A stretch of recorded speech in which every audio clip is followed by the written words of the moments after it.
तो भाई लोग नमस्कार। जी हाँ दोस्तों, आज की वीडियो में काफ़ी इंटरेस्टिंग बात आप लोग को बताने वाले हैं खेसारी लाल यादव जी से रिलेटेड।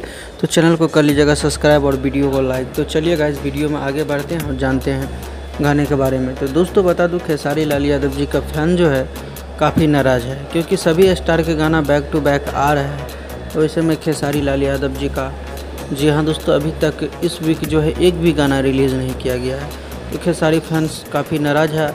जी हाँ दोस्तों बता दूं, हो सकता है आज शाम तक खेसारी लाल यादव जी का आने वाले गाने को पोस्टर को रिलीज़ कर जाएगा, क्योंकि बहुत वेट कर लिया, काफ़ी इंतज़ार कर लिया, अभी तक कोई भी सॉन्ग नहीं आया है खेसारी लाल यादव जी का। तो देखिए क्या होता है दोस्तों, अभी तक तो कोई खुलासा नहीं किया गया है।